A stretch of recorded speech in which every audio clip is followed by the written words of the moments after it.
Hello, I'm Marcia. Thanks so much for joining us. Well, on this, a spiritual weekend, violent crime remains as the city's biggest cross to bear, and the numbers are increasing. But there is good news, too, especially in a near miraculous growth for the city's prominence as a technology center. We'll look at both of these stories, as well as the legislature, where there was a surprising resignation, and the Pelicans showing promise for the future. Appropriate to the weekend, we will also discuss religion as part of the local culture. Joining us are tonight's Informed Sources, Errol Laborde, producer of Informed Sources, Tony McAuley, staff writer, the Times-Picayune, the New Orleans Advocate, Mike Perlstein, investigative reporter, WWL-TV Channel 4, and Tyler Bridges, reporter, the Times-Picayune, the New Orleans Advocate.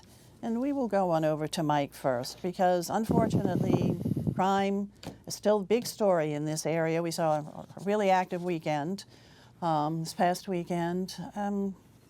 I don't know really what to say about it. What do we do? Yeah, the weekend was terrible. 15 shootings, I think 12 wounded, 6 dead. One of the worst we've had in a very long time. And it's really just a continuation of a trend line, a very troubling trend line we've seen really since we've been coming out of the pandemic, most all of 2021 and spilling over into this year, even worse. 2021 was bad. The numbers so far in 2022 are even worse. Homicides up more than 40%. Carjackings, just once again in this first 3-month period, up over 50% over a very bad statistical year last year. Now, this is a kind of a perfect storm because it comes at a time when the NOPD troop strength is at a modern era record low. Since records have been kept on the number of troops, this is the lowest point ever at just over 1,000 officers, and some 30 of those are recruits in the academy, so they are not on the street answering calls. In a way, the analogy would be you're in the middle of a Cat 5 hurricane and pumps and turbines to power them are out. We don't have the officers to handle the crime wave that is hitting this city. Now, one of the things that we've discussed, and I've done many stories on carjackings, that is among the more alarming trends that we've seen, because that's up more than 300% going back to 2019, and sort of the leading edge of that surge has been juvenile carjackers. And juveniles are hard to track by the public and the media because those cases upon arrest go to juvenile court, where the privacy of juveniles keeps us from really kind of following what police report repeatedly, a revolving door of arresting the same kids over and over, only to see them graduate to much more serious crimes. So we've all seen the residents on edge, the fear. Some people have actually decided to leave New Orleans because they don't feel safe. And it is interesting that this comes with this, as I said, a modern era low in the police department. The police department actually could be getting by with fewer officers than the 1,600 that it had back in 1999 because of technology. And you see it very frequently when crimes are committed. A lot of these are caught on, if not the city's own, crime cameras, surveillance cameras at businesses and even residents.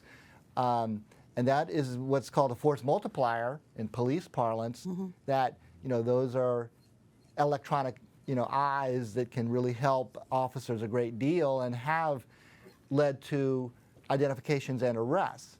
So we probably don't need nearly that 1,600, which was, the goal, and at one point the actual budgeted manpower for the police department. But we're limping along at 1,000, which is just clearly, it leads to increases in the response time for calls for service, the ability to do any kind of proactive policing, which would perhaps take guns off the street, nip some potential crimes in the bud, taking criminals off the street before they graduate to the violence, robberies, shootings, and killings. Mike, it wasn't too terribly long ago when we were all looking for a plan. a plan from the police chief, a plan from the DA to combat crime and to be, as a preventative, not so reactive to it. Have we seen is there a plan? Is there a concrete plan or just thought? Well, we saw about a month and a half ago, the city council held hearings. They, had the police chief, and they were basically saying just that. Where is your plan? Where's your crime fighting plan? And obviously, a lot of that can be generated from the mayor's office out of City Hall. And that was met with, not a whole lot of detailed ideas about just what to do. Ultimately, the police chief stood with federal and state authorities and said, look, we're all working in concert, and really just kind of reiterated some of the things that are already being done. So there is no sort of brand new idea. When you don't have the officers, you can't do very much. For example, they disbanded, the Tiger unit, which was a specialized unit that went after serial armed robbers, ultimately, carjackers, and that got disbanded and has not been reformed. And there's been a cry from the council, why don't you bring back something that obviously worked, and they just don't have the manpower to do it. There's another problem with some of the things that have been used in the past, which is supplementing our troops with troopers from the state police. The Troop N, which help patrol the quarter, that all important tourist zone, and the state police, just like some of our neighboring police agencies, Jefferson Parish Sheriff's Office and even St. Bernard, also are having some of the same problems, which has hit nationally coming out of the COVID pandemic, which is losing officers. Not a lot of people are attracted to the profession, and in the NOPD in particular, they have lost officers, including some really seasoned veteran leaders in the department at an alarming rate. So the number of buttons that they can push to, generate, I guess, new types of, programs or anything proactive is very, very limited. Mike, whenever there's talk about crime, invariably it's mentioned that it's nationwide, it's not just us. And if someone mentions the possibility of COVID, have you seen any link between COVID and I guess the pressure that we went, the tension that everybody went through, or something psychological triggered by COVID? Well, okay, so what we have seen is not necessarily a across-the-board increase in crimes, but in major cities. And it is, coming out of the COVID pandemic, and particularly the lockdown phase when, schools were closed, there was work from home, in some cases, not even, schooling remotely, but no school at all for kids. And as we came out of that, we saw this crime surge. There was the George Floyd murder by police in Minneapolis and the protests that followed.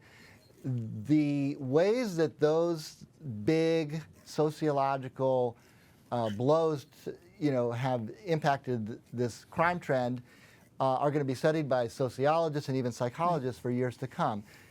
Nobody can put a finger on exactly, how there's a cause and effect, but clearly there is one, and we do see that, where the norms of kind of, society are disrupted, which is kids going to school every day, for example, a place to be perhaps with their, sports and extracurricular activities. When that gets disrupted, and we've seen this in New Orleans, and I've done some stories that, specifically point to, with kids on the street with nothing to do, there are, some bad influences that give them something to do that, leads to crime. For example, the carjacking among juveniles, and I've talked to many of them, really starts as jumping in a car for joyriding, or just, not realizing maybe the gravity, but you throw a gun in there and you start, bashing windows to break into cars, you find a gun and you start, taking cars, and it escalates very quickly into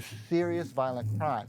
But again, that's a great question about the pandemic. We don't know the exact factors, but the criminologists will be studying that for years and maybe decades to come. All right, well, a big problem to solve. Thanks a lot, Mike. Let's go on over to Tyler right now in legislature. The legislature is in session, moving along, doing its work, but the big surprise out of the legislature came the end of last week with a resignation of a major member of the legislature. legislature? Yeah, Marcia, Karen Carter Peterson, a senator from New Orleans, had been in the legislature for 22 years. She did resign on Friday. Her statement focused on her depression and gambling addiction. It was a surprise to have a veteran legislator resign so abruptly, and then the questions became, well, is there more to the story? And my colleague Gordon Russell and I, the next day on Saturday, did report that she was under federal investigation. So Senator Peterson has been a power not only in the legislature, but she chaired the state Democratic Party for 8 years. Mm-hmm. So she's been much more than just a senator.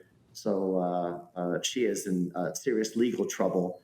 Again, my colleague Gordon Russell has reported more recently that her attorney, Brian Capitelli, has says that she is fully cooperating with federal authorities. So we're going to be learning probably sometime soon exactly what's going on. So her resignation effective immediately. When she announced it, she was gone out of the legislature, right? So Yeah, what that's happens correct. now? Go ahead. Yeah, so her seat is now vacant. The Democrats now have 11 senators versus 27 Republicans. And Senator Peterson has been a very, very strong liberal voice throughout her career, is strongly pushing abortion rights and other liberal causes, usually on the losing side. She deserves credit for having stood up against the fake Bobby Jindal budgets when he was governor. She was the only senator to do so, but she's also rubbed a lot of people the wrong way. She has a tendency to attack people in the Capitol. And as I reported back in 2015, the worst moment of then State Representative John Bell Edwards' campaign, when he was a long shot to be governor, was when she tried to get him out of the governor's race. Again, that was back in 2015. So if she had succeeded, John Bell Edwards would not be governor today. So that seat remains empty until there is an election, a special election to fill it? There'll be a special election probably in November to replace her, and 3 state representatives are at the top of the list who all have a portion of her district as state representatives. They're all New Orleans Democrats. Amy Freeman, Royce Duplessis, and Mandy Landry are all looking at it, and we'll be learning sometime down the road exactly who's going to be running. But again, it's quite a shocker to have Senator Peterson resign. Remember last year, she was a candidate for the special congressional election to replace Cedric Richmond in Congress, and she ended up finishing second to Troy Carter. And resignation coming right in the middle of a session, too. Definitely a shocker. So while we're talking about Troy Carter, he has come under fire a little bit lately. Yeah. So the legislature, they went into a special session a couple weeks ago, a rare thing, where the Republicans wanted to try to override John Bell Edwards' veto of the Republican plan for Congress, which only created 1 black congressional district. The governor and particularly Democratic legislators argued that because 1/3 of the state's voters are African American, then 2 of the state's 6 congressional seats should also be held by African Americans. So the governor vetoed the plan again that was set up to elect 5 Republicans and 1 Democrat. But the story that I wrote showed that Congressman Carter did not fully embrace the plan to create that 2nd black congressional district, and he upset civil rights groups and also some fellow members of the Black Legislative Caucus, because he didn't push for it. And his fear was that by taking away the Baton Rouge portion of his gerrymandered district to put those voters in a 2nd black majority district, that the percentage of black voters that he would have in his district would be dropped so much that it would endanger his reelection this fall. Okay. So again, he supported the concept of a 2nd black majority district, but as he said, the devil was in the details, and that detail was his concern that so many black voters would be taken out of his district that he could lose reelection. All right, Tyler, thanks a lot. Let's go on over to Tony right now. And You had a couple of stories about big movement in the tech world here in New Orleans.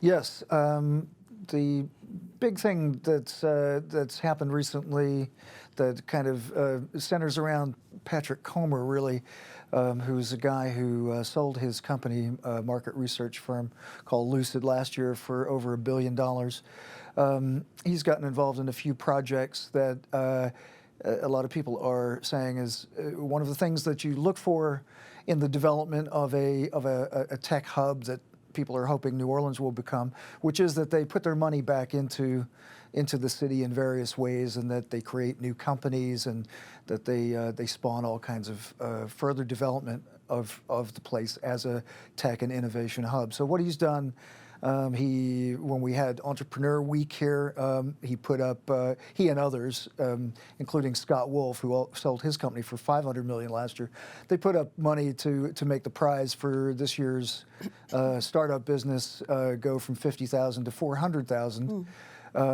Then he recently has invested in a startup company that's going to be something to do with Dungeons and Dragons and blockchain and NFTs. But he thinks that blockchain is the next big thing, and that New Orleans can be a place where a lot of the businesses that come off that might start up and might develop. And then the other thing that he is involved with is a new thing called the New Society, spelled NIEUX. And that's basically going to be the New Orleans answer to something called a Venture Cafe, which is this kind of exclusive club that for money folks and tech founders like him, and for creatives of various descriptions, that started up in Cambridge, Massachusetts, and has become one of those things that helps create the buzz of these tech centers.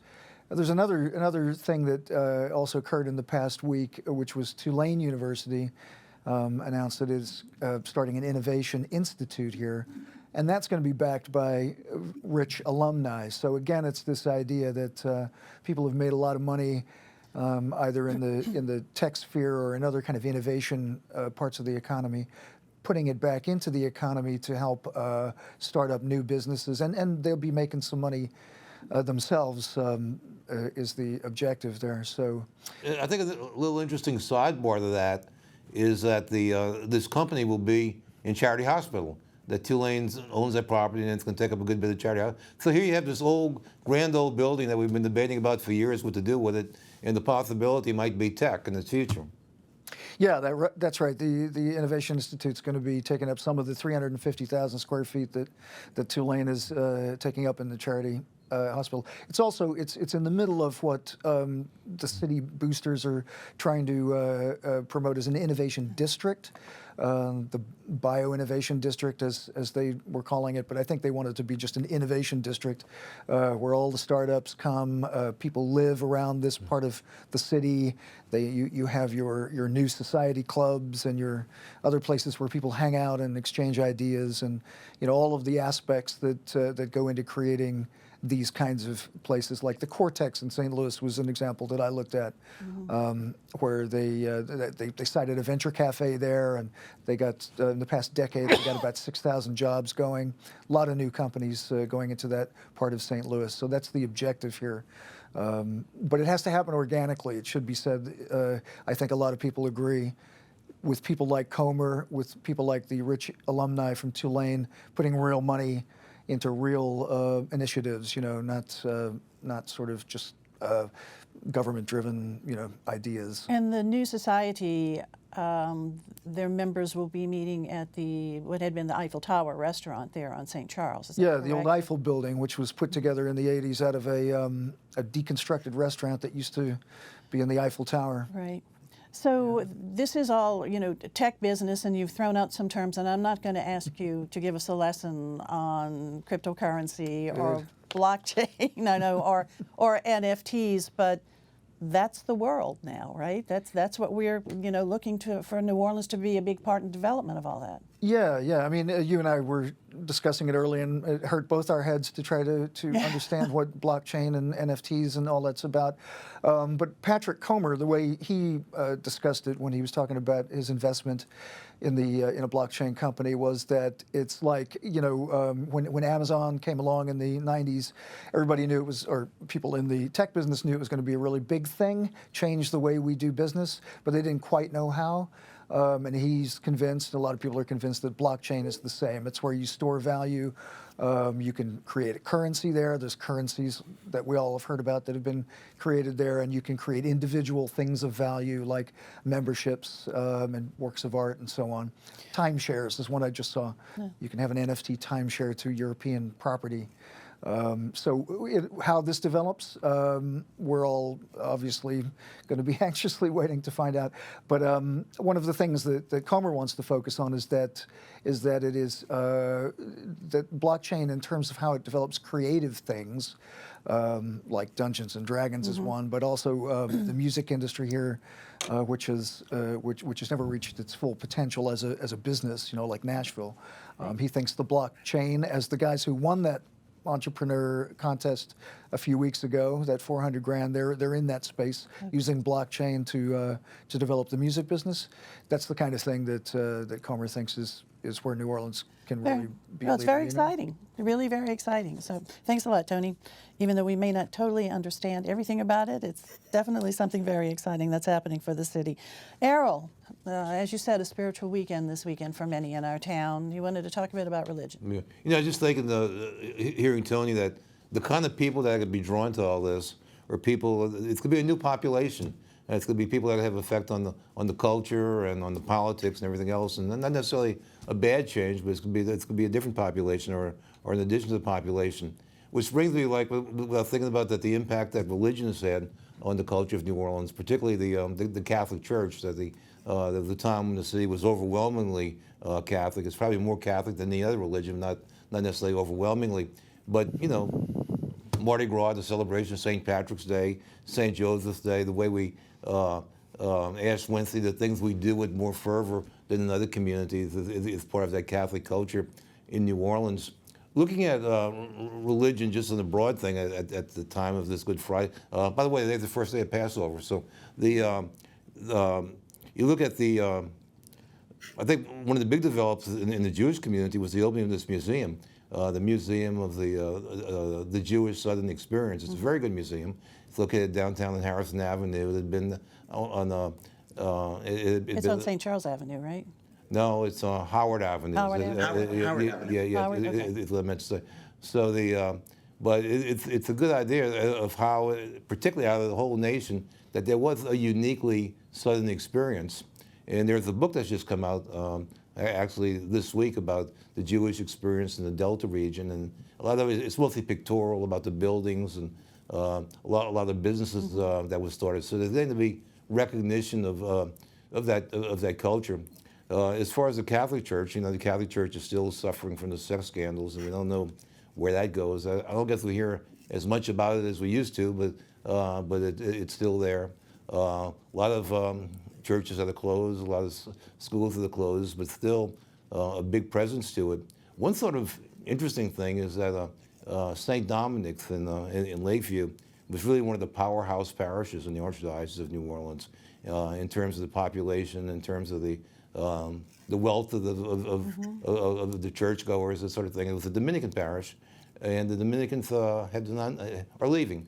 That they've said that there's been a decline and throughout their region in vocations, and they just can't deal with all of it. So the Archdiocese is going to run it, so there's going to still be a St. Dominic's church, but it was really the Dominicans who really built Catholicism in the Lakeview area. And they'll still have a presence at St. Anthony. Okay. All righty, Eve. Thanks a lot. Let's go on over to Mike. Just have about a minute and a half left. And the Pelicans are making us happy. How about them Pels? They're tipping off in about 2 hours in Los Angeles against the Clippers in a play-in game, and that's for the right to enter the actual playoffs.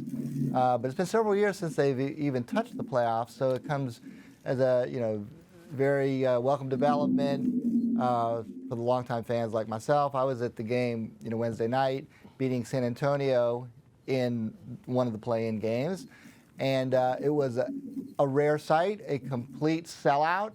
Very, rabid crowd. standing through much of the parts of the fourth quarter when San Antonio came back from a 21-point Pelicans lead to pull it to within 6, but the Pels pulled it out. And all this points to a lot of promise in the future. Rookie head coach Willie Green, has clearly got the confidence of his players. That seemed to be the right choice after third coach in 3 years. They seem to finally get it right. And it's still, even with the addition of C.J. McCollum, a veteran that we got in a trade from Portland, one of the youngest teams in the NBA. So that all looks very promising. And mind you, all of this was done without their star player and really kind of the, I guess, who they want to be the face of the franchise, Zion Williamson. Just an unusual talent who didn't play a single minute of this season. So they were able to accomplish this. And what also made it, kind of a storybook story league-wide was they started 1-12, 3-16 with the worst record in the league a couple months in, and were able to right the ship, climb, to just enough to get into the play-in series, which is okay. Let me new quickly format. ask you this: when they win this next game, what's next for them? When? Real quick, Okay. real quick. Well, then they would earn the right to be in the actual playoffs against the #1 seeded Phoenix Suns. Tall order. They were in the finals last year. But at least it's progress. All right, go Pels. All right, guys, real quick, other stories. E, to you. Yeah, the whole controversy about 2 former Jazz Fest presidents saying that they're owed like 70 tickets a year and a whole list of perks. And the judge agreed with him, at least for this 1 year. But this certainly raises the discussion because people who've served, and probably people who watch and who've served on nonprofit boards, know that for nonprofits, the question is, what do I give, not what do I receive? And this is something that kind of went in the opposite direction. And so I think it needs to raise those questions again. All right, Tyler. Yeah, let's continue to watch what happens with Senator Karen Carter Peterson. It's quite likely that she will be reaching a deal that will become public, I'd say, within the coming weeks for her. All righty. Tony? Inflation is a hot topic. One aspect of that is rents. Got a story on Sunday about New Orleans tying Miami as seeing the biggest surge in rents in the past 6 months and the reasons behind that. Okay. Mike? And I was able to break a story this week on Nicole Burdett, the law partner and co-defendant of District Attorney Jason Williams in the tax fraud case. She was charged by the State Attorney General in a Medicaid fraud. And the big question now is what's going to happen with this scheduled July 18th trial of Jason Williams and Nicole Burdett on the federal tax charge. Okay, we'll be looking for it. All righty. Thanks a lot, guys, for being here. Thank you all for watching, too. Have a wonderful weekend and have a good evening. See you next week.